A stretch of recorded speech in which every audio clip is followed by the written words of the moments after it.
आज का हमारा डिस्कशन है, जो चैप्टर हम स्टार्ट करने लगे हैं दैट इज़ अल्टरनेटिंग करंट। और इस चैप्टर में हम क्या करेंगे कि हम देखेंगे अल्टरनेटिंग करंट क्या होते हैं, उनकी रूट मीन स्क्वायर वैल्यू का क्या मतलब है, पीक वैल्यू का क्या मतलब है, अल्टरनेटिंग करंट में पावर कैसे कैलकुलेट करते हैं, और फिर अल्टरनेटिंग करंट को डायरेक्ट करंट में कैसे कन्वर्ट करते हैं। जैसा कि बेटा इसके नाम से ही क्लियर है, अल्टरनेटिंग करंट वो होगा जिसकी जो डायरेक्शन होगी वो पीरियाडिकली चेंज होती जाएगी, जो अपनी डायरेक्शन को रिवर्स करेगा। ठीक है, विच ठीक है बेटा, इसकी direction back and fourth change होती रहती है। मतलब इस बात का क्या है कि अगर हम इसको आपको ग्राफिकली दिखा सकें कि अल्टरनेटिंग करंट कैसा होगा, तो आपके पास बेटा on vertical axis you have current and on horizontal axis you have time. Okay, so time का करंट के साथ कैसा रिलेशनशिप होगा अल्टरनेटिंग करंट में, सो उसके लिए मैं आपको बताता हूँ, wait a second. On vertical axis you have current and on horizontal axis you have time, कि टाइम के साथ करंट कैसे वेरी हो रहा है। सो बेटा अल्टरनेटिंग करंट जो है वो उसकी वैल्यू पीरियोडिकली चेंज होती है। सो इसकी बेटा डायरेक्शन जो है वो, अल्टरनेटिंग करंट को हम अगर ग्राफिकली देखें तो ये एक इसकी एग्जांपल है। आप देखें बेटा ऑन टाइम एक्सिस जो है वो, इस एक्सिस पे आपके पास टाइम है, और अगर आप गौर कर रहे हो तो इस टाइम तक from here to here current की एक डायरेक्शन है, और इस टाइम से लेके इस टाइम तक करंट की दूसरी डायरेक्शन हो जाती है, और इस टाइम से लेके इस टाइम तक दोबारा वही डायरेक्शन हो जाती है। और फिर अगर हम इसको थोड़ा सा आगे तक स्केच कर लें तो पीरियोडिकली इसकी डायरेक्शन जो है बेटा चेंज होती रहती है। सो ये एक एग्जांपल है अल्टरनेटिंग करंट की। So till here that is one direction,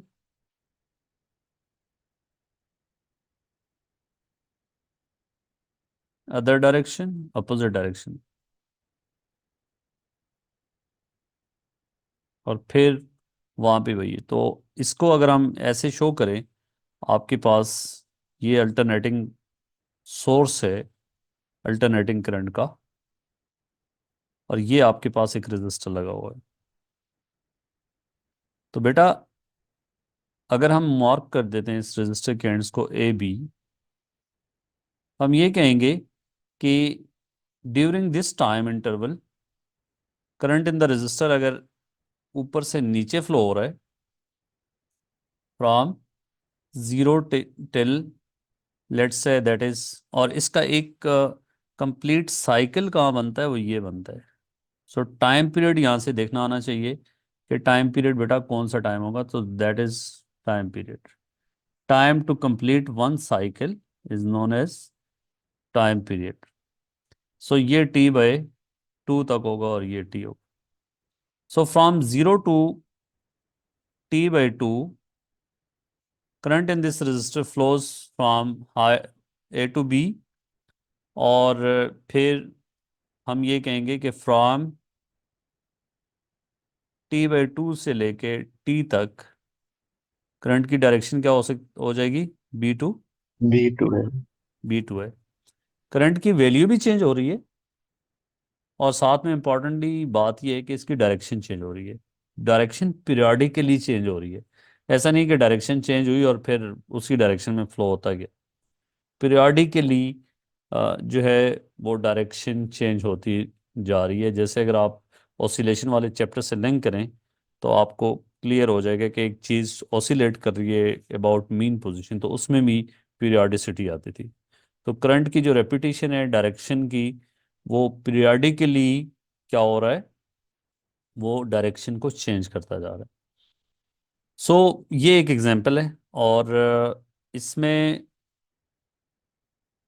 बेटा आप थोड़ा सा इसके मैथमेटिकली लिखना चाहेंगे तो इस वैल्यू को, जो मैक्सिमम वैल्यू ऑफ करंट होगा, इसका पीक वैल्यू बोलते हैं। सो what is peak current, this is I I know. Not. और यहाँ पे इस तरफ देखेंगे तो that is minus I not. आपके ख्याल में इसकी क्या इक्वेशन बननी चाहिए, किस तरह का फंक्शन है? मैथ आपने पढ़ी हुई है, तो ये ग्राफ किस चीज़ का ग्राफ बनता है, इसको कौन सा मैथमेटिकल फंक्शन मॉडल करता है? मतलब इसका साइन का ग्राफ। साइन का ग्राफ है बेटा ना। तो आई इज जी। इक्वल टू साइन की मैक्सिमम वैल्यू क्या होती है, खाली साइन लिखा हो तो 1। 1 होता है। तो इसका मतलब ये है कि साइन से पहले मुझे क्या लिखना पड़ेगा, आई नॉट और sine of 2 pi T. F frequency की हम्म। Information time T. ठीक है, मतलब टाइम पीरियड की इंफॉर्मेशन भी यहाँ होनी चाहिए ना। या इसको ऐसे भी लिख सकते हैं, i is equal to i not sine of omega t. Omega is angular frequency और omega is equal to 2 pi f. F यहाँ पे क्या चीज़ है, फ्रीक्वेंसी। साइनोसाइडल करंट में फ्रीक्वेंसी इंपॉर्टेंट होगी कि कितने number of cycles per unit time है। Number of cycles per unit time, इसकी यूनिट होगी हर्ट्स या 1/सेकेंड। ठीक है। और साइन के ग्राफ, साइन एक ऐसा फंक्शन है कि इसका, ये देखें ना, आगे एंगल है, एंगल की कोई यूनिट नहीं होती। ठीक है। सो अगर टाइम सेकंड में है तो ओमेगा साथ इसलिए आ रही है कि इसकी यूनिट होती है 1/सेकेंड, ताकि वो एक दूसरे को कैंसिल कर दें। ठीक है, आई बात समझ? और जी। अगर आपको अब कहा जाए कि एक साइनोसॉइडल करंट की इक्वेशन लिखें जिसकी फ्रीक्वेंसी 60 हर्ट्ज है और उसकी peak value 5 let's say milli ampere है। Equation will be i equal to i not sine of 2 pi f, f is 60, so that is 120 pi t. ठीक है बेटा। अब इसमें इंपॉर्टेंट बात यह है कि ये जो टी है, इसको टी इज इन सेकेंड। ठीक है, वो कहाँ से पता चल रहा है, फ्रीक्वेंसी हर्ट्स में है, तो इस टी को अब सेकंड में होना पड़ेगा। और इस करंट की वैल्यू अब किस में क्या यूनिट है बेटा, मिली एम्पेयर में है। जो पीक करंट था वो आपके पास मिली एम्पेयर में था, साइन की कोई यूनिट नहीं होती, तो जो इसकी यूनिट है जी। वही इसकी यूनिट होगी।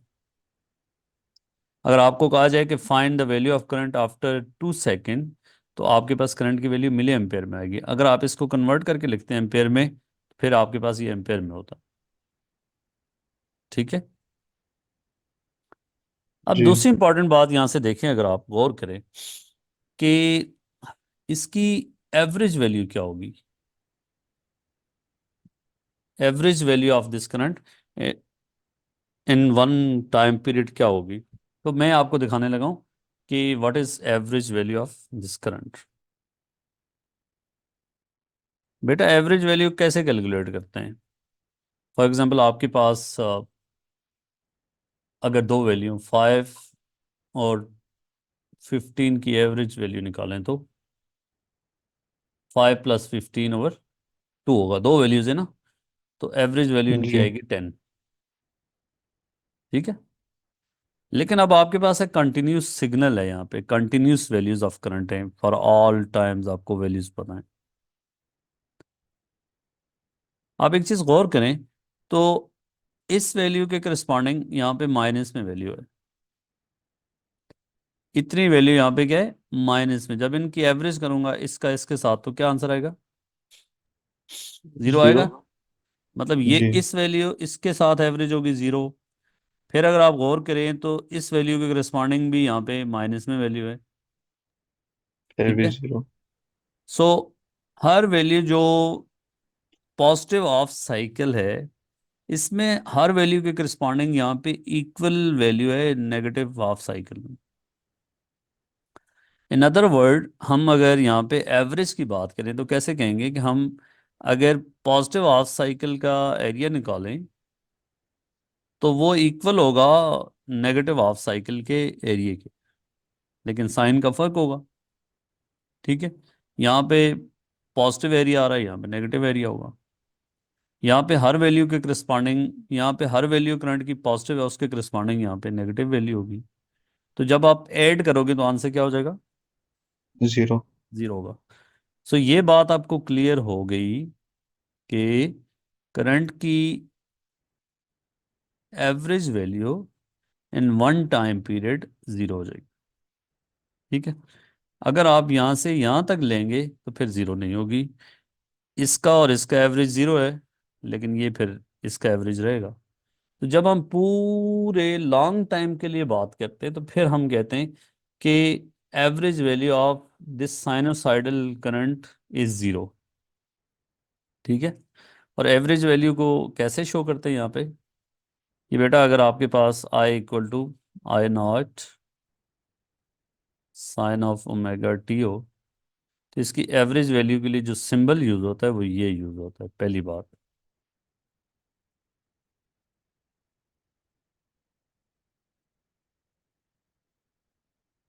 ठीक है, और इसका आंसर जी सर। होगा जीरो। ठीक है, कोई भी साइनोसाइडल करंट होगा उसकी चाहे जो मर्जी पीक वैल्यू हो, उसकी एवरेज वैल्यू क्या होगी? जीरो ही होगी। ठीक है, बात समझ आई? जी सर। सो अब हम देखना चाहेंगे कि क्या अल्टरनेटिंग करंट की ये साइनोसाइडल फॉर्म ही हो सकती है या कोई और फॉर्म भी हो सकती है। ठीक है, वो other forms of alternating current की हम बात करेंगे। बेटा अगर ये देखें, ये भी डायरेक्शन चेंज कर रहा ना आपने? जी। कैसे पता चल रहा है? ये देखो, नेगेटिव वैल्यू। इस टाइम इंटरवल में from here to here the value of current is positive, और इस टाइम इंटरवल में बेटा value of current is negative. Negative. मतलब डायरेक्शन चेंज होगी। इसका मतलब ये होगा कि डायरेक्शन क्या हो गई है? चेंज हो गई है। और अगर हम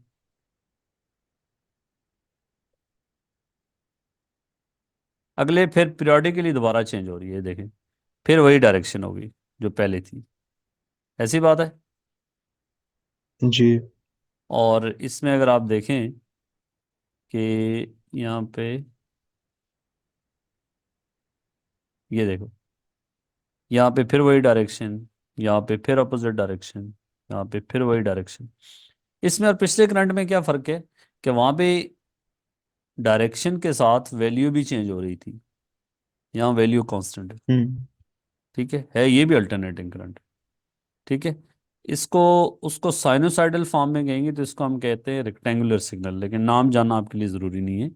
इसको हम क्या कहते हैं?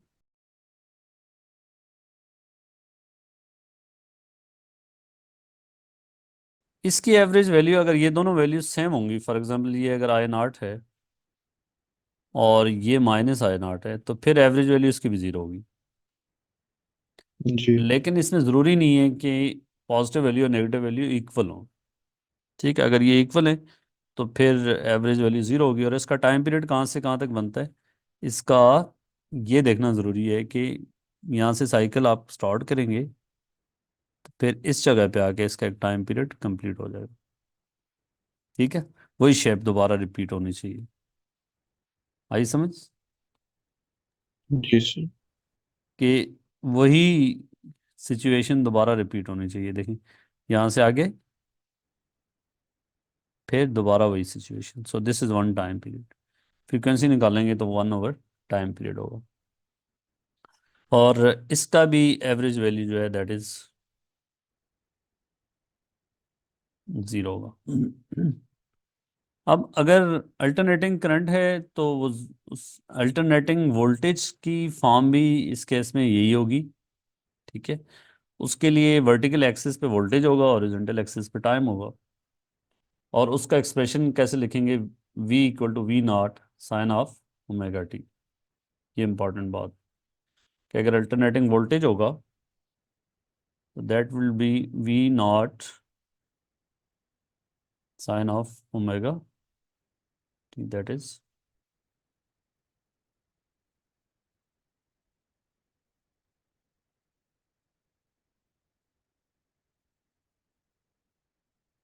अब आपसे एक चीज़ पूछता हूँ कि आपने मुझे बताना है,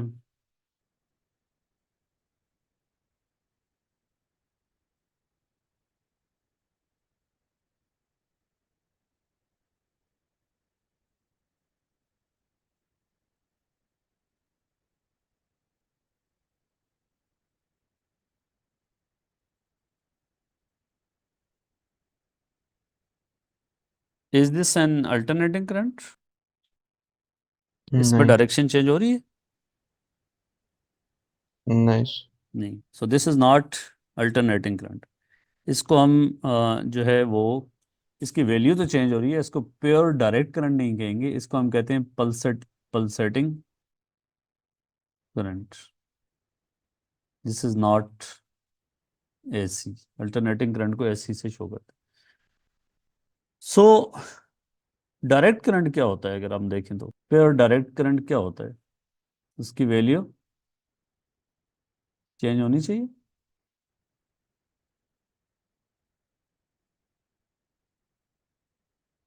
answer is no. Direct current की वैल्यू जो है बेटा इस तरह कांस्टेंट रहेगी। This is known as direct current, DC. Direct current के सोर्सेज क्या हैं? जब आपके पास फॉर एग्जांपल आपने ये सेल लगाया है रजिस्टर के साथ, इस रजिस्टर में से जो करंट गुजर रहा होगा वो क्या होगा? डायरेक्ट करंट होगा। लेट्स से ये 5 ओम का रजिस्टर है, ये 5 वोल्ट की का सेल है, इसमें करंट की डायरेक्शन कन्वेंशनल करंट की ये होगी, और इस करंट की वैल्यू क्या होगी? V is equal to I R. So I is equal to V is 5/R is 5, that is 1 ampere.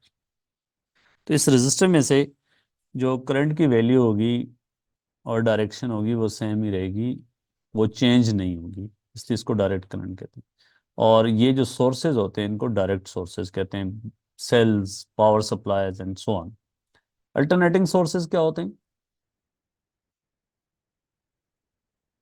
जो हमारे घरों में बिजली आ रही है, इलेक्ट्रिसिटी, वो अल्टरनेटिंग है। जो पावर स्टेशन पे बिजली बनती है, अगर आप इलेक्ट्रोमैग्नेटिक इंडक्शन के साथ लिंक करें तो वहाँ पे जो इंड्यूस्ड ईएमएफ जनरेट होती है, वो जो आपके पास ट्रांसफार्मर में, सॉरी, उसमें होती है एसी जनरेटर में, वो आपके पास अल्टरनेटिंग करंट प्रोड्यूस करता है। या डैम्स के अंदर जो बिजली बनती है, पावर स्टेशंस के अंदर जो बिजली बनती है, वो अल्टरनेटिंग करंट होता है। सो इसलिए हमारे घरों तक जो पहुंच है वो अल्टरनेटिंग करंट है। अगर हम आगे उसको यूज़ करना चाहेंगे, कुछ डिवाइसेस जैसे डायरेक्ट करंट उनको चाहिए होता है, जैसे मोबाइल का चार्जर हो गया, जैसे लैपटॉप हो गया, तो फिर हम बीच में कन्वर्जन करते हैं। ठीक है। सो इसको प्योर डीसी बनाने के लिए, पल्सेटिंग को, इसकी वैल्यू को हम कांस्टेंट करने के लिए कैपेसिटर को यूज़ करेंगे। ठीक है, आई बात समझ? जी सर। इसको मैं आपको बताऊंगा कि कैपेसिटर को यूज़ करके कैसे इसको स्ट्रेट करेंगे। ठीक है, अल्टरनेटिंग करंट और डायरेक्ट करंट में समझ आ गई। जी। और इसकी एक और टाइप बेटा ये भी हो सकती है। ये देखिए, इसको हम कहते हैं ट्रायंगुलर से। और है ये भी अल्टरनेटिंग है। यहाँ से यहाँ तक देखें, करंट की एक डायरेक्शन है, और आगे इधर से लेके इधर तक दूसरी डायरेक्शन है। तो टाइम पीरियड अगर मैं मार्क करूं तो आपने मुझे बताना है क्या सही मार्क किया है या नहीं। Is this correct time period? जी सर। लेबल किया है? Yes sir. इसकी peak value of current, this is the peak value. और अगर दोनों पीक्स की वैल्यू सेम है तो इसका भी एक साइकिल के दौरान एवरेज वैल्यू जीरो होगा। जी। Average value will be zero. So बेटा, अगर एवरेज वैल्यू जीरो हो रहा है और हमारे सिलेबस में हम ज़्यादा इस चीज़ की डिस्कशन होगी हमारी। सबसे पहले मैं आपको एक इसके करस्पॉन्डिंग जो है एक सिचुएशन दिखाता हूँ एग्जाम की। Explain what is meant by root mean square value. ये अभी नहीं कराई आपको। Alternating voltage is represented by this, ठीक है, where V is measured in volts and T is measured in seconds, बता दिया। For this alternating voltage determine the peak value, क्या होगी? 220। 220। फ्रीक्वेंसी क्या होगी? 120। 120 कैसे? 2 पाई एफ होता है ना। तो बेटा टू। 2 पाई एफ से इसको इक्वेट करना है। आई समझ? जी। जनरल इक्वेशन क्या थी? V equal to we not sine 2 pi f. 2 pi f t. So देखें, हम्म। टी के अलावा सब कुछ जो है दैट इज 2 पाई। अच्छा, 60। हाँ, so 2 pi f is equal to 120 pi. Comparison करना आपने। So f is equal to 60 hertz. ठीक है। टाइम उसने कहा था सेकंड में, तो ये फ्रीक्वेंसी अब आपके पास हर्ट्स में होगी। आरएमएस वैल्यू की तरफ अभी मैं आपको ले चलूंगा कि आरएमएस वैल्यू क्या है और उसको कैसे कैलकुलेट करते हैं और क्या उसका मतलब है।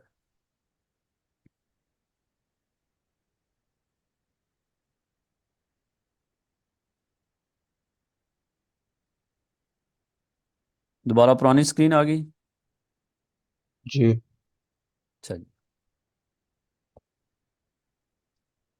बेटा, आप देखें कि अगर आप इसका स्क्वायर कर लेते हैं साइनोसाइडल का,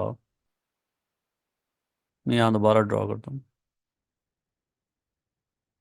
दो साइकिल मैंने ड्रॉ। इसकी एवरेज वैल्यू क्या है? जीरो। हम्म। लेकिन अगर इसका स्क्वायर करके प्लॉट करना पड़ जाए फिर कैसा दिखेगा? स्क्वायर करने से जो नेगेटिव वैल्यूज करंट की हैं वो क्या हो जाएगी? पॉजिटिव हो जाएगी। पॉजिटिव हो जाएंगी। और पॉजिटिव वैल्यूज पॉजिटिव ही रहेंगी, स्केल्ड हो जाएंगी बस। हम्म। तो बेटा इसका स्क्वायर एम्पलीट्यूड। जब प्लॉट करते हैं ना, आई स्क्वायर अगर इसका ग्राफ बनाओ तो ये कुछ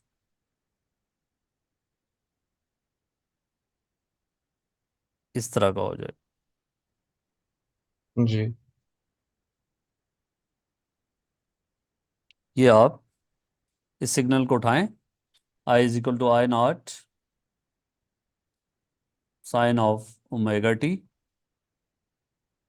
और फिर आई जब स्क्वायर करते हैं तो that is i not square sine square omega t, और साइन स्क्वायर ओमेगा टी का ग्राफ इस तरह की शेप में होगा। That is i not and बेटा this is i not square.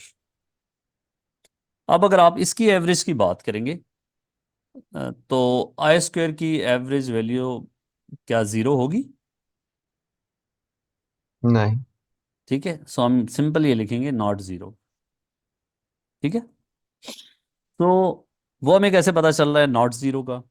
किस बात से क्लियर हो रहा है कि सारी वैल्यूज बेटा करंट की अब क्या हो रही हैं? पॉजिटिव। जब एक इन सारी वैल्यूज का एवरेज आउट करेंगे तो हमें ये पता है कि ये आई नॉट स्क्वायर से तो कम होगी, जीरो से ज़्यादा होगी। ठीक है। एवरेज वैल्यू कहीं इसके बीच में यहाँ पे लाई कर रही होगी। ठीक है। सो इसकी एवरेज वैल्यू का बेटा, अगर ये साइनोसाइडल है, average value mathematically, if you are good in mathematics तो आप इंटीग्रेशन को यूज़ करके इसकी एवरेज वैल्यू को प्रूव कर सकते हैं कि that is i not square divided by 2। अब आप कहेंगे सर एवरेज वैल्यू कैसे निकालते हैं? इंटीग्रेशन को यूज़ करके। आपके पास आई की वैल्यू है। एक टाइम पीरियड पे बेटा इसको क्या करें, पहले स्क्वायर करें और फिर इंटीग्रेट करें। इंटीग्रेशन क्या देगी आपको, एरिया देगी। और फिर आप टाइम पीरियड से क्या कर दें, डिवाइड कर दें। सही है। हम्म, सो ठीक है। इससे आप इसकी एवरेज वैल्यू को भी प्रूव कर सकते हैं, जीरो कैसे होती है। मतलब integration of I not sine of omega T, मतलब 2 पाई बाई टी लिखती है ना एफ को, टाइम टी। और कहाँ से कहाँ तक इंटीग्रेट कर रहे हैं, जीरो से टी तक। ये इंटीग्रेशन हमें सम देगी, और टोटल इसको टाइम पीरियड से जब डिवाइड कर देंगे तो एवरेज वैल्यू आएगी। तो ये आपके पास आंसर जीरो आना चाहिए। ठीक है। साइन की इंटीग्रेशन लगाएंगे, कास 2 pi by T into T, multiply by उसकी डिवाइड कर दोगे 2 पाई बाई टी से, तो आंसर जीरो आएगा। राइट नाउ हमारा गोल नहीं है इसको प्रूव करना। लेकिन जब आप स्क्वायर कर देते हो और उसकी एवरेज वैल्यू निकालते हो एक पीरियड में, तो ये वैल्यू हो जाती है i not square sine sine square. Square 2 pi by t time t, और 1/t कर देते हो। इससे बेटा आप प्रूव कर सकते हो बाद में कि इससे जो आंसर आएगा वो i not square divide by two आएगा। नहीं, 1/t क्या क्यों निकाला है? अच्छा, वहाँ डिवाइड करना होगा एंड पे। वो डिवाइड ठीक है करना है ना एवरेज वैल्यू के लिए। जी। अगर टी से डिवाइड नहीं करोगे तो एवरेज वैल्यू नहीं आएगी, वो सम आएगा। ठीक है। ये सारी वैल्यूज को जब आपके पास एक कंटिन्यूस सिग्नल होता है, बहुत सारी वैल्यूज हैं इधर से लेके इधर तक। अब हर वैल्यू डिस्क्रीट वैल्यू तो नहीं है ना कि आप उनको सम करेंगे, तो फिर आप क्या करते हो, एरिया फाइंड करते हो। और एरिया को जब टाइम पीरियड से डिवाइड कर देते हो आपके पास एवरेज वैल्यू आ जाती है। ठीक है। जी सर। अच्छा, तो ये हमें साबित हो गया कि जी साइनोसॉइडल सिग्नल की एवरेज वैल्यू क्या है स्क्वायर की, और नॉन जीरो क्यों है। इसकी एग्जांपल लेता हूँ कि अगर आपके पास ये क्वेश्चन है, i is equal to 20 sine of 120 pi t, t second में, और आई जो है वो एम्पेयर के अंदर। इसमें कहा जाए कि जी इसकी एवरेज वैल्यू बताएं, तो क्या आंसर लिखेंगे,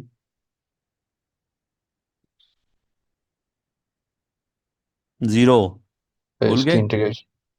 ये एवरेज अच्छा, वैल्यू बतानी हाँ थी ना। Zero, yes. ठीक है। इसके स्क्वायर की एवरेज वैल्यू बतानी हो तो फिर, वो इंटीग्रेट करेंगे फिर। नहीं बेटा अब फाइनल याद रखें ना, 20 square divided by to, final result क्या था। ये अच्छा, इंपॉर्टेंट बात है जो आपने याद नहीं रखी, कि इसकी एवरेज वैल्यू होती है i not square divided by two, two. Half of this. अब देखो कुछ वैल्यूज से ऊपर हैं कुछ नीचे हैं, तो एवरेज इसके मिडिल में आएगी। और अगर आप प्रूव करना चाहते हो कि क्यों ये मिडिल में ही आ रही है, तो इसके लिए मैंने कहा था इंटीग्रेशन। इंटीग्रेशन में खामखा नहीं जाना, फिजिक्स में इंटीग्रेशन जी शामिल नहीं है। लेकिन अगर आप चूंकि मैथ के स्टूडेंट हो, या जो भी लोग मेरी वीडियो को देख रहे हैं जो मैथ वाले हैं, तो उनके लिए वो इंटीग्रेशन से साबित कर सकते हैं कि इसकी जो है स्क्वायर की एवरेज वैल्यू क्या आती है। लेकिन अदरवाइज आप इसको सिर्फ याद कर सकते हैं कि इसकी average value I not square divided by to है। ठीक है बेटा।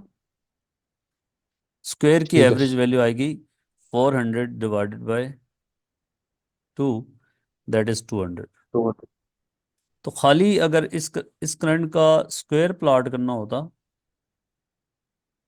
तो वो क्या था, उसकी मैक्सिमम वैल्यू क्या थी, 20 स्क्वायर 400 था। इस तरह होता, तो दिस वैल्यू इज 400। इसका एवरेज इसके हाफ में होगा, दैट इज 200। ठीक है। जी सो ये बात आपको क्लियर होगी। अब हम बात करेंगे रूट मीन स्क्वायर वैल्यू।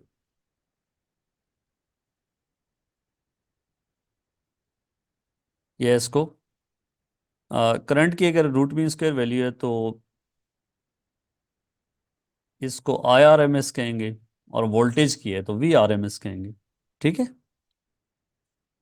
इसकी एक तो मोटिवेशन आपको बताऊंगा कि ऐसा करते क्यों है। अब देखो, आपके पास दो अल्टरनेटिंग सिग्नल्स हैं। साइनोसाइडल फॉर्म, वेव फॉर्म ही है उनकी।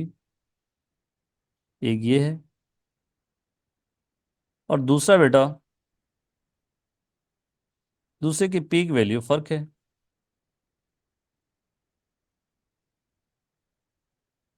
दोनों की एवरेज वैल्यू क्या होगी?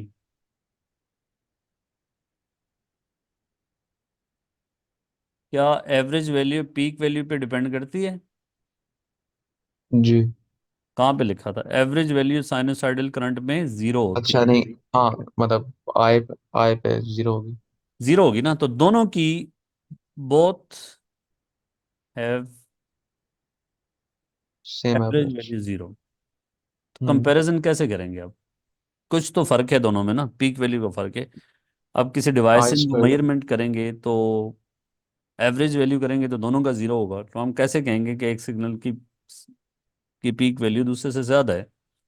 सो वो जो आई आपका स्क्वायर नहीं। मल्टीमीटर बनता है, मल्टीमीटर जो बनाया जाता है अल्टरनेटिंग करंट की, हमेशा रूट मीन स्क्वायर के लिए डिजाइन किया जाता है, root mean square value find करता है। ठीक है। अब ये होता है क्या है? पहला काम बेटा, इसको रिवर्स में चलना होता है। सबसे पहले आपने स्टेप नंबर 1 करना होता है स्क्वायर, किसी भी साइनोसाइडल सिग्नल है जो भी, फर्स्ट स्क्वायर। देन क्या करेंगे? मीन, एवरेज, और थर्ड स्टेप में क्या कर देंगे? रूट कर लेंगे, square root. Step number 1, that is step number 1। क्या आप पहले स्क्वायर कर दो, फिर क्या कर दो? मीन कर दो, फिर क्या कर दो बेटा? रूट। रूट ले लो, तो वो वैल्यू आपके पास रूट मीन स्क्वायर वैल्यू बनेगी। अब आपके पास, अगर हमारे पास ये करंट है, I equal to I0 sine of omega T, तो सबसे पहला काम आपने स्क्वायर किया। Step number 1 done. अगला क्या काम करना है बेटा? स्क्वायर का मीन लेना है, और मैं हाँ। ऑलरेडी प्रूव कर चुका हूँ कि क्या आंसर था इसका, I0 square divided by 2। Two. तीसरा स्टेप, ये स्टेप नंबर 1 हो गया, ये स्टेप नंबर 2 हो गया। थर्ड स्टेप क्या है? इसका क्या लेना है? रूट। रूट। सो वो IRMS वैल्यू होगी, इस वैल्यू का बेटा रूट ले लेंगे, तो that would be I0 divided by square root 2। This is root mean square value of this current. ठीक है, और ये फार्मूला आपने याद रखना है, साइन हो या कॉज हो। ठीक है।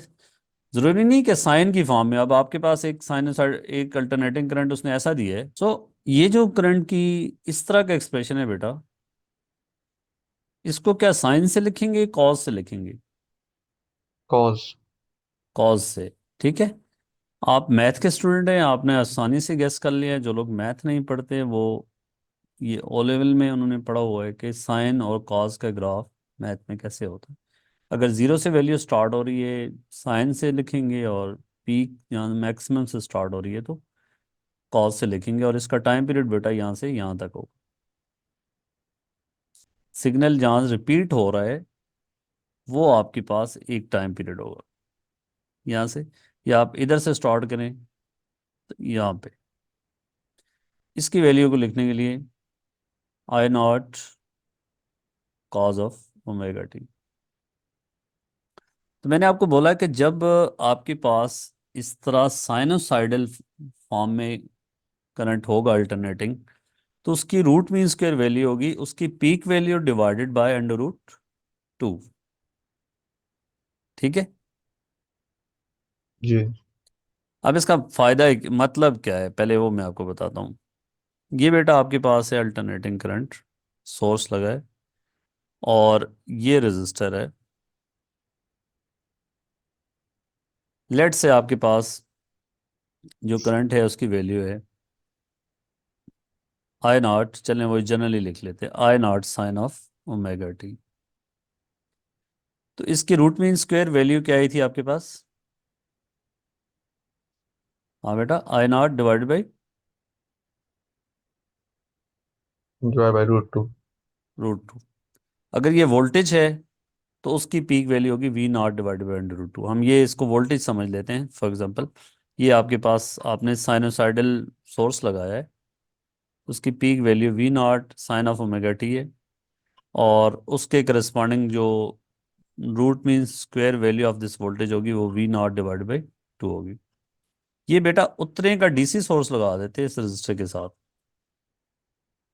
ये देखना, ये कांस्टेंट वैल्यू होती है ना, जब रूट मीन स्क्वायर वैल्यू लेंगे तो कांस्टेंट वैल्यू होगी। मतलब इस बात के क्या है कि अगर आपके पास 20 साइन ऑफ 160 पाई टी का एक साइनोसाइडल या ऐसी सोर्स लगा हुआ है, वी वोल्ट में है और टाइम सेकंड में है, तो इसकी पीक वैल्यू आपके पास है 20। उस पीक वैल्यू से, सॉरी, इसका वी आर एम एस निकालते हैं तो वो पीक वैल्यू डिवाइडेड बाई √20 होगा, जो कि कितनी होगी? √2, सॉरी, 20 डिवाइडेड बाई स्क्वायर √2। क्या आंसर आएगा ये?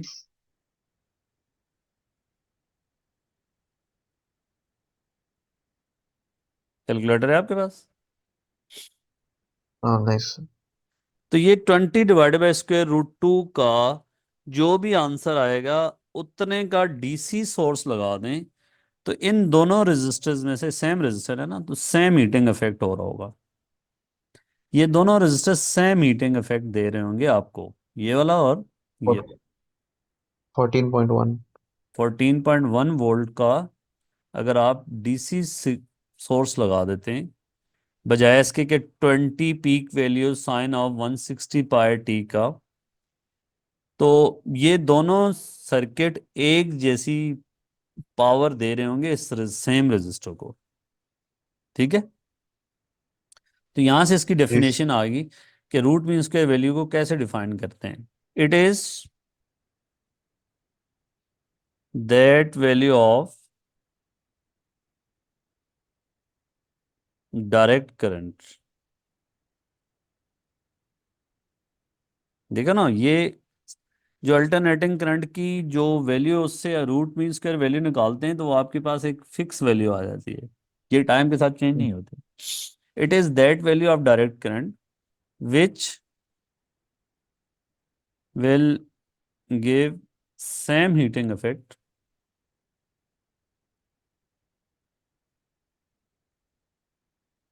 As alternating current.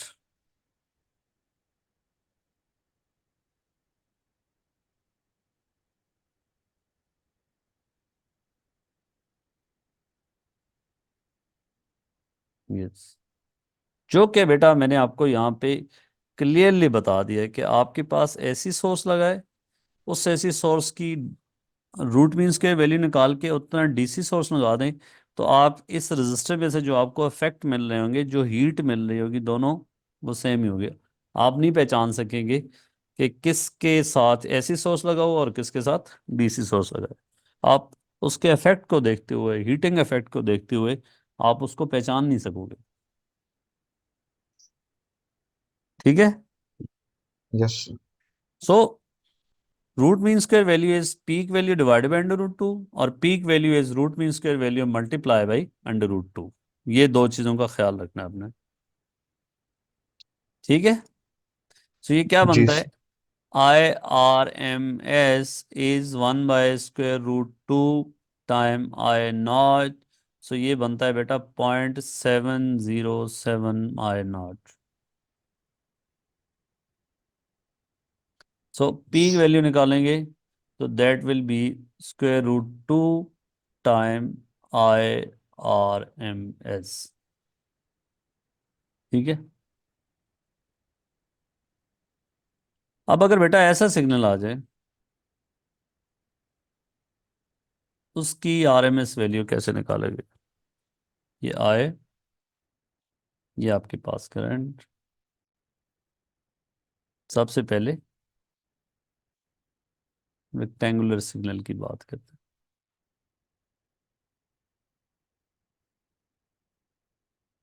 इसकी peak value is i not, that is minus I not, अगर ये इस तरह की सिचुएशन है। और यहां से यहां तक इसका टाइम पीरियड बनता है, इसकी पीक आरएमएस वैल्यू बेटा क्या बनेगी? सो स्टेप नंबर वन, इसके लिए फिर आप ये कहें सर इसके लिए i not divide by square root two नहीं लगेगी, ये इस वो सिर्फ साइन और कॉस के लिए थी। ठीक है, काम क्या करेंगे? वही स्टेप्स आप यहाँ पे तीनों फॉलो करेंगे। स्टेप नंबर वन क्या होगा? स्क्वायर करना है। ठीक है, जब इसको स्क्वायर करेंगे तो कैसा दिखेगा? नेगेटिव पॉजिटिव हो जाएगा। पॉजिटिव हो जाएगा, और सेम वैल्यू नहीं आ जाएगी सब? जी। हम्म, आई यस। नॉट स्क्वायर, ये सेम वैल्यू आ जाएगी। ये आई नॉट स्क्वायर, ये माइनस आई नॉट स्क्वायर का जब वो करेंगे तो ये भी सेम वैल्यू होगी। बीच में जो आप कह सकते हैं कि ये जीरो को साथ जो टच कर रहा था, तो वो अगर हम बहुत शॉर्ट स्केलिंग पे देखें तो यहाँ पे हम कहें कि जी उस टाइम पे जीरो को थोड़ा सा टच किया, लेकिन फिर वो वही स्ट्रेट वैल्यू होगी। तो ये आपके पास एक टाइम पीरियड बन गया। इसकी एवरेज वैल्यू क्या है? इसका हाफ। हाफ क्यों बेटा? ये कम ज्यादा हो रही है कि इसका हाफ होगा? ये थ्रू आउट वैल्यू सेम नहीं, रह रही आई है। आई नॉट स्क्वायर होगा 2। नहीं भाई, ये जब एक चीज चेंज ही नहीं हो रही तो उसकी एवरेज वैल्यू क्या होगी? अच्छा, वही एवरेज हो गया वैल्यू का आई कंसेप्ट ये नॉट। होता है कि कुछ वैल्यू से कम हो कुछ ज्यादा हो, फिर एवरेज वैल्यू चेंज होती है। जी। तो आई यहाँ पे स्क्वायर नॉट फाइव और फाइव का स्क्वायर। एवरेज वैल्यू क्या होगा? 5। फाइव ही होगा, तो इसका एवरेज वैल्यू आई नॉट स्क्वेयर ही होगा। इसका आरएमएस वैल्यू क्या होगी? पहला स्टेप स्क्वायर कर लिया, फिर एवरेज कर लिया, फिर स्क्वायर रूट कर लिया, तो फिर इसका स्क्वायर रूट करेंगे तो ये आ जाएगा। तो इस तरह के सिग्नल की जिसमें पीक पॉजिटिव वैल्यू और नेगेटिव वैल्यू सेम हो और रेक्टेंगुलर सिग्नल हो, कांस्टेंट हो, तो इसकी पीक वैल्यू जो है वो आई नॉट ही होती है। ठीक है, जी। समझ आई बात? यस। लेकिन अगर आपके पास कुछ इस तरह की सिचुएशन आ जाए, फिर ये आपने सोचना है। मैंने तरीका बता दिया। अगर आपके पास करंट की ये सिचुएशन है, ये वैल्यू ज़्यादा, ये कम है। आप देख रहे हो पॉजिटिव वैल्यू और नेगेटिव वैल्यूज में मैग्नीट्यूड का फर्क है। फर्क है। लेट्स से ये टाइम सेकंड में है, और ये वैल्यू बेटा लेट्स से 10 है, एम्पेयर में कर लें, और ये -4 है, और टाइम पीरियड इसका बनता है लेट्स से हम कहते हैं कि जी 2 सेकेंड है। अब इसकी आय आपने उन्हीं स्टेप्स को, पहला स्टेप क्या होता था? स्क्वायर। दूसरा क्या होता था? Mean average. एरिया मतलब। हम्म। तीसरा जो होगा वो रूट। जब आप बेटा स्क्वायर करोगे कैसा दिखेगा ये?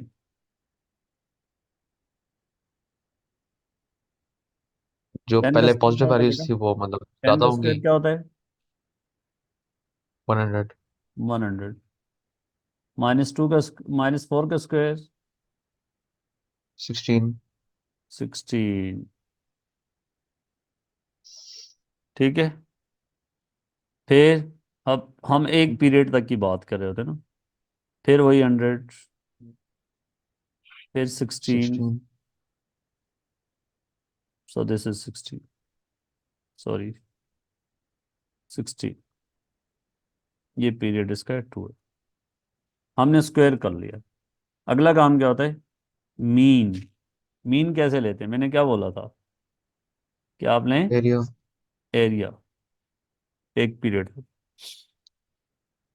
एरिया लेके टाइम पीरियड से डिवाइड कर लें। ठीक है, सो अब एरिया क्या होगा बेटा? ये 1 है ना? सो जी। पहली रेक्टेंगल है 100 100, टाइम्स 1 100 टाइम 1, प्लस और इस पार्ट का है 16 टाइम 1। टाइम्स 2। ठीक है, टाइम 2 क्यों, 16 टाइम 1, अच्छा हाँ, टाइम्स 1, यस। ये यहाँ से यहाँ तक 1 है ना, जी। 116 इसका आ गया एरिया। एरिया। ठीक है, मतलब सम आया ये, एरिया मीन सम। एवरेज क्या होता है, sum divide by number of values. मैंने बोला एरिया फाइंड करके उसको किससे डिवाइड करना है आपने, टाइम पीरियड से डिवाइड करना है। यहाँ पे कितना टाइम पीरियड, जी। 2। 2, जो आपके पास होगा आपने वो यूज करना है। तो क्या बनता है ये, ये। 58। जी। अब इसका स्क्वायर रूट ले लें। 7.62। 58 का स्क्वायर रूट कितना है बेटा, 7.62। 62 एम्पेयर। ये आरएमएस वैल्यू। पेपर में इस तरह कभी नहीं आया इससे पहले कि आपको ये वैल्यू चेंज हो करके दे। पेपर में क्या है कि ये आया भाई, अभी आपको दिखा भी देते हैं। और गिव मी अ सेकंड, ये देखो बेटा, अब जरा आए पहले क्वेश्चन पे दोबारा। पीक वोल्टेज क्या आपने बताई थी, 220। 220। आरएमएस वोल्टेज क्या होगी,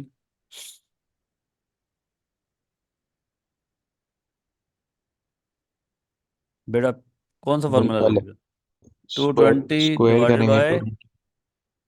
स्क्वायर रूट 2, ये टू आरएमएस वोल्टेज होगी। टू फ्रीक्वेंसी हमने बता दी स्क्वायर ऑलरेडी। 2। ठीक है, मीन पावर वाला हम अगली डिस्कशन में करेंगे कि मीन पावर कैसे कैलकुलेट करते हैं।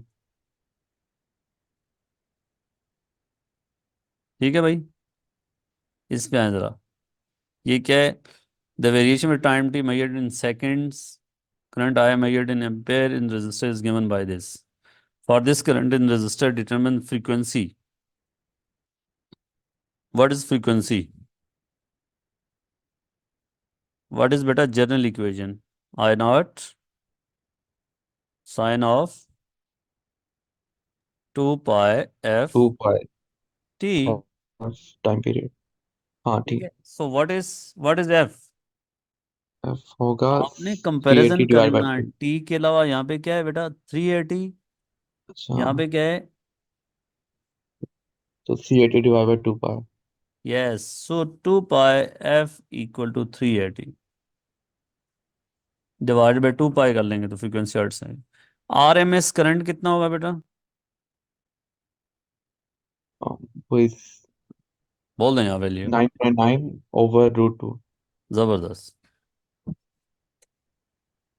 ठीक है, जी सर। क्लियर। जी sir.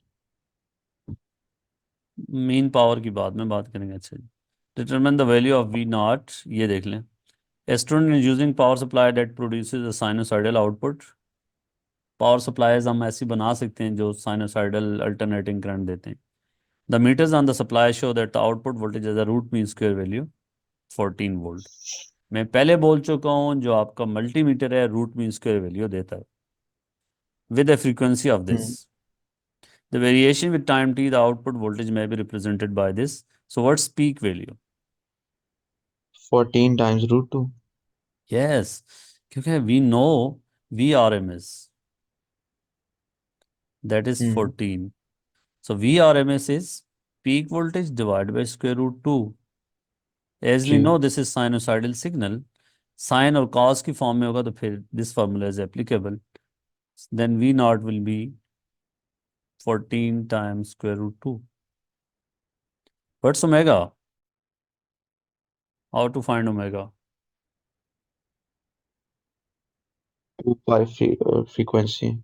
This is F. So we are given F. जी, तो ठीक है, omega equals 2 pi frequency. omega is 2 pi F. So we know F. So hmm. multiplying with 2 pi we will get the answer. जी।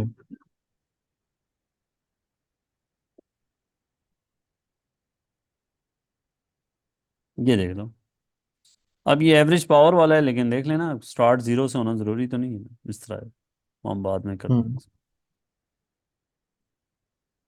ये देखें, current varies in this. आप अगर गौर करें तो पीक पॉजिटिव वोल्टेज और negative voltage they are same. जी। ठीक है, क्वेश्चन क्या पूछ रहा है? Peak value of this current, what's the peak value? Positive three. Positive 3। What is RMS value?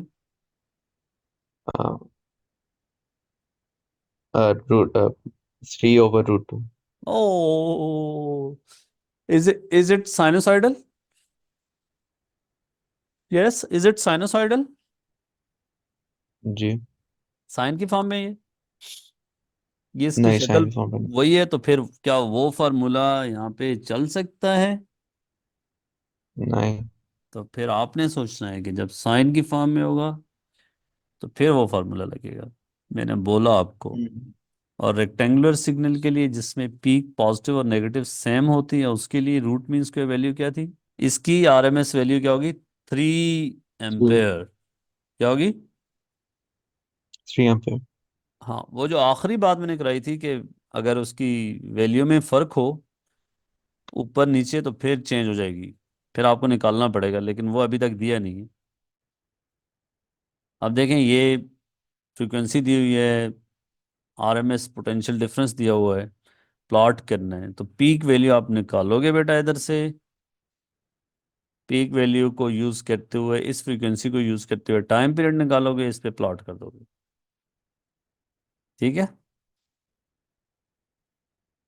What is peak value? जी। 2.8। बोल दिया ना उसने, साइनोसाइडल है भाई। फॉर्मूला क्या लगेगा? जी। 2.8 sine under two root two. Pi f t. Peak value पहले निकाले ना। जी। Hmm. V equal to v yes not sir. Sine of omega t. So we need to find omega, sorry peak value. In peak value बेटा RMS potential difference time square root two होता है। तो क्या answer आता है, आप जरा calculate कर दें इसको। जी।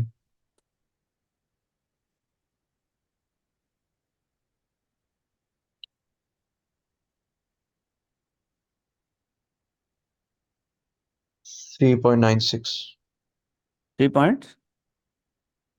3.96। ठीक है।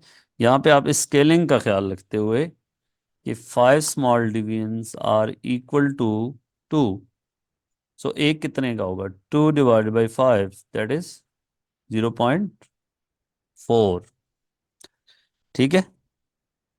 लोकेट कर लोगे ना यहाँ पे जी। कितने, कहाँ पे, किधर लाई करता है 3.96? ये तो 4 से बिल्कुल पहले। कितना पहले? एक एक बहुत एक कम। डिवीजन पहले ना। ठीक है। नहीं। एक है ना, 4 में से 0.9 0.4 करें तो क्या क्या आता है? नहीं, एक नहीं। हम इसको निकालने का क्या तरीका होगा कि इसका तरीका ये होता है कि 3.96, उससे पिछली वैल्यू क्या आपको यहाँ नजर आ रही है? 2 -2 2। Over 1 small division 0.4। तो ये 2 से ऊपर वाली नंबर ऑफ डिवीजन्स पता चल जाएंगी। कितनी बनती है? 3.96 -2 करें बेटा, divided by 0.4। 4.9। 4.9 small divisions. So 2 से ऊपर 1, 2, 3, 4। ठीक है। 4 से ऊपर है ना। 4.9 जी। का मतलब ये है कि इसके करीब ही होगा। और फ्रीक्वेंसी, अब आपने पीक वैल्यू तो आइडेंटिफाई होगी आपको कि 4 स्मॉल डिवीजन इधर से ऊपर है, तो हम काउंट कर लेंगे आराम से। लेकिन मसला भी तक इस एक चीज़ का है कि आपको टाइम पीरियड अभी तक नहीं निकाला आपने। बेटा टाइम पीरियड क्या होगा? 1/250। What's frequency? So time period is 1/250। इसका क्या आंसर आता है? Zero second. Point zero zero four 0.004 four second, milli second में कितना होगा? इसको लिखेंगे 4 टाइम 10 पावर -3 सेकेंड, लिख सकते हैं ना? यस। तो 4 मिली सेकेंड टाइम पीरियड है। मिली सेकेंड में क्यों करना था इसको देखते हो, 4 मिली सेकेंड टाइम पीरियड है। 4 मिली सेकेंड तक एक साइकिल कंप्लीट हो जाएगा। सो दैट मीन कि 2 मिली सेकेंड तक हाफ साइकिल कंप्लीट होगा।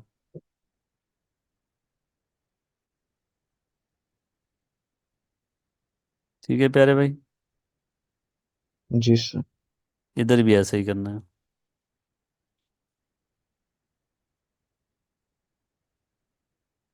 मेरे ज़रा टेबलेट पे ना ड्राइंग इतनी स्मूथ नहीं होती, सॉरी यहाँ पे। ठीक है। जी और सर। 1 साइकिल उसने पूछा है, यहाँ पे कहा है 1 साइकिल, तो आगे नहीं कंप्लीट करना आप। ठीक है। सो ठीक है टू सर। से ऊपर आपके 4.9 स्मॉल डिवीजन आए थे। टू से ऊपर 1 2 3 4 मतलब 5, इससे मिडल से भी ऊपर है। ये ड्रॉ करने वाली सिचुएशन भी बता दी। जी सर। ठीक है प्यारे भाई। अब मैं ज़रा ठीक है सर। इस सारे को समराइज कर देता हूँ, 1 मिनट ने आप।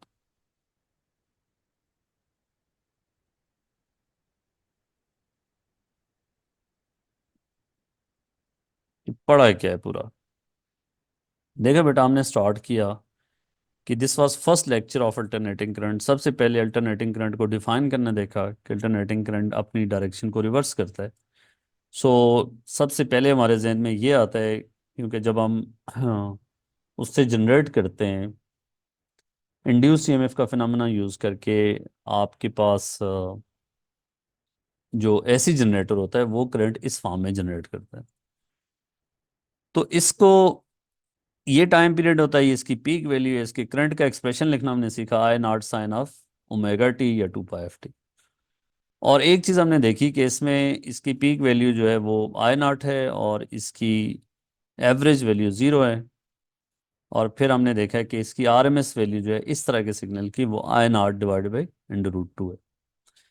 फिर हमने इस तरह रेक्टेंगुलर सिग्नल देखा कि ये भी हो सकता है, और इसकी जो पीक वैल्यू I0 अगर ऊपर नीचे सेम होगी तो इसकी भी एवरेज वैल्यू 0 होगी एक पीरियड पे, और इसका स्क्वायर करेंगे तो एवरेज वैल्यू 0 नहीं होगी। ठीक है। ये फिर ट्रायंगुलर सिग्नल हमने देखा, और यहाँ पे आई स्क्वायर किया तो इसकी शेप ये होगी। अगर आप इसको देखना चाह रहे हैं कि क्यों ऐसा होगी, तो आप देखें ये नेगेटिव पार्ट का स्क्वायर करेंगे तो ऊपर चला जाएगा, और ऊपर ये चला जो जाएगा है जी। थोड़ा रीशेप हो जाएगा। इसकी एवरेज वैल्यू की बात करें तो 0 नहीं होता, वो उसकी पीक वैल्यू डिवाइडेड बाई √2 होता है। आई सॉरी, हाफ होता है I0² डिवाइडेड बाई 2। यहाँ से हमने बेटा आरएमएस वैल्यू को डिफाइन किया कि आप इस तरह की वर्ड्स में भी डिफाइन कर सकते हैं, first square then mean then average. ये भी एक्सेप्टेबल है पास पेपर में, मार्किंग स्कीम में। लेकिन बेहतर ये है कि आप हर जगह आपको ये डेफिनेशन के root mean square value is that value of direct current which gives you the same heating effect as alternating current gives. इसकी यहाँ पे मैंने आपको बता दिया सिंपल, कि आपके पास ये अगर अल्टरनेटिंग वोल्टेज सोर्स लगा हुआ है और उस अल्टरनेटिंग से उसकी आरएमएस वैल्यू निकाल के उतने का डीसी लगा दें तो इन दोनों रेजिस्टेंस में सेम हीटिंग इफेक्ट आ रहा होगा। ठीक है। और अगर रेक्टेंगुलर सिग्नल है, पीक पॉजिटिव नेगेटिव सेम है, तो उसकी रूट मीन्स की वैल्यू सेम होगी। फिर हमने ये भी देखा कि अगर आपके पास पीक पॉजिटिव वैल्यू कुछ और है, नेगेटिव कुछ और है, मैग्नीट्यूड सेम नहीं है, तो रेक्टेंगुलर सिग्नल में उसकी आरएमएस वैल्यू कैसे निकालेंगे? तो पहले आप स्क्वायर करके ड्रॉ कर दें सिग्नल को, फिर एक पीरियड पे एरिया निकालें और उसको पीरियड से डिवाइड कर लें, एंड पे स्क्वायर रूट ले लें, तो आपके पास आंसर आ जाएगा। अनवर्स सिनेरियो आपके पास ये सिचुएशन आ सकती है, लेकिन इससे पहले नहीं आएगी। ठीक है। ओके जी, बाय बाय। ओके। अल्लाह हाफिज़।